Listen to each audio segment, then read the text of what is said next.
this is an important topic to me because I work in a classroom and it is my everyday life as it currently. I think it's so important to engage the kids and to make them feel like it's an open space as well. It is definitely important to make them feel safe and make them know that this classroom is somewhere where they can talk. So we're going to go into what are engagement strategies. It's building rapport. Building rapport is so important. This is why I put it as number one. Building that relationship, being able to know the interest of the kids and having them really engage as well. Another thing I put was awareness. Being aware of what the students are going through, being aware of different things that the students might be able to or struggle in and different things like that. Having that awareness, having that consciousness is very important. And building confidence, that's another one. It's so important for students to build confidence, or that to be an engagement strategy. It definitely promotes more engagement. I think it is very important as well. All these key points are very important to create a classroom. And open to collaboration is another one. I feel when you open collaboration, and personally as a student, I love when professors and teachers do this. It just makes you feel included and doesn't make anyone feel more inferior than anyone else. So I think it really opens up the classroom and able to see that and bring that. And another one is acknowledging barriers. Acknowledging barriers, it's so important as well. The different things that kids might, or students, I keep saying kids, students might be going through. Knowing that there is not just one parallel world and that there's different things. So now we're going to go into building rapport, relationship. As I said, that is very important. As an educator, it is so essential to build safe, appropriate relationship with students. Building that rapport, building with that relationship. And what do I mean by that? Is knowing what the student's interest is in, knowing what they like, knowing that they their interest in what they like. It's so important because like that you can relate to the student, be able to know what they like and know what they don't like. It is super essential to know those things. I know in my field, building rapport is the number one thing we do. We say build rapport, build that relationship. It is so important because to build that rapport and that relationship, it helps you bond with that student and it gets outcomes of them being engaged with you. They're more likely to be engaged and listen because you say, hey, I know what you like and I know what you don't like and I know you, which is so awesome. I know when I'm a student, or when I am a student, I love when my professors know me by first name basis. That recently happened and it was so much more personable. I know professors, they are busy throughout their day and just they have so many students and so many different professions they usually have, so it is hard to. Awareness. Another thing is awareness, acknowledging struggles. As an educator, you may not know what internal struggle a student may face. I put examples like mental disabilities, health, socioeconomic status, things like, as I said, mental disabilities. In my field, we know that our students struggle with different of these struggles and we got to be aware towards it. And I feel like teachers, professors need to be aware towards it as well. I know my non-community kids, the struggles that they go to, not being able to explicitly communicate, but they communicate in other ways. And physical health as well, being aware of that. So many people go through health. I know one of our students just got diagnosed with cancer. It is something that people's lives are so constant and changing, and you, as a professor and educator, you need to be aware of that. Socioeconomic status as well, knowing that everybody comes from different statuses and backgrounds, and knowing their limitations and knowing what they are able to afford and not to.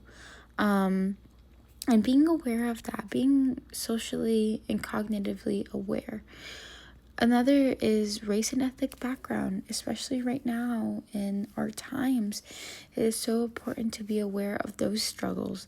There's so many different ethnic groups that are going through racism and going through prejudice, and during this time it is so important to be aware of that, being aware, knowing their struggle, understanding, even if you don't identify as their group. It is just so important just being knowledgeable of what they are going through and what things are happening.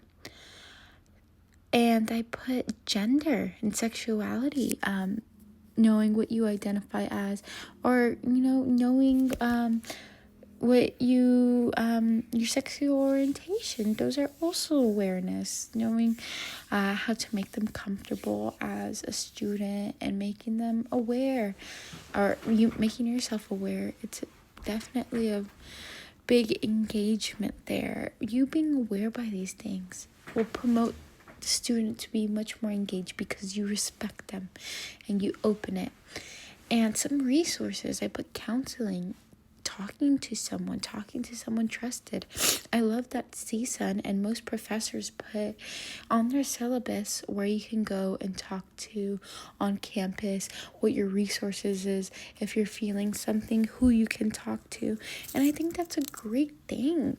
People don't realize how that's such a necessity, and you giving those resources will engage the student more, will engage them in their environment, will engage them with their resources, with the tools that you hand them.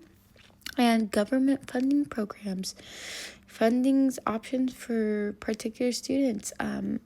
I had the pleasure this summer to volunteer with Hollywood PAL, and that was such a great experience. It was so fun and eye-opening. It was great. Another thing, building confidence, the purpose.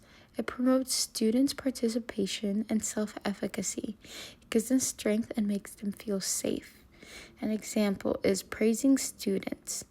Building that confidence. What do I mean by that? It's just praising them as well, praising them for their efforts, telling them, hey, great effort, good job. I know in my job we say, I like when you did this. We say the behavior we liked, and it increases it too. And we always congratulate them for all their efforts. It's something that is so important. And as a student too, getting that recognition, I know it makes me feel more engaged and makes me feel that I want to do my best, and it makes me want to continue to go to class and continue to participate when I have a professor telling me the things I did great and the things that I had effort on and the things that they liked. It is great to have that confidence, and it also engages you too. It promotes so much. I know if they want to talk to you when presenting, if you don't want to talk to a professor or a teacher while they present, something that you can talk to them after, and that professor or teacher talking to you, encouraging you to ask questions, and knowing that if you want to talk to them after that, that's an option as well. Open to collaboration. This is a great one and very important. The purpose in the classroom, that there is no one inferior. Yes, you have a professor that is an expert in that topic, in that world in this profession. But at the same time, it's nice to go into a classroom and not anyone be, I guess, better than anyone. Professors being open, asking for suggestions, and establishing an open, safe environment for minds to thrive. I know I love when professors open up the classroom and do a big discussion. That is one of my favorite teaching methods. I love when professors or teachers do Socratic seminars and everybody gets in a big circle and everybody participates and the teacher is there listening and will chime in from time to time, but they will literally let the students shine and let them discuss and communicate. And I know that's when I do my best learning. It's something that I really, really like. I think it is a great method of teaching. Barriers a lot of students go through. You never know in life. Things are so not one way. Things are not stagnant. Things are constantly moving. So I believe barriers is knowing barriers, acknowledging barriers, knowing that that's something that the student might not engage that day. We never know what they're going through that day. They might be going through a death. They might be going through mental disabilities. They might be going through depression. They might be going through any little thing. And I feel being aware of that, being more cognitively aware of barriers will lead to engagement and being forgiving. I feel that a lot of things are not forgiven in the education system. It's like you have a deadline, this is it, and it's understandable, it's responsible, but at the same time life comes up. And I feel that as educators we should know that we are people and things come up sometimes where it might stop the students' engagement and stop them from being caught there. Obstacles as an educator. This one is an important one as well.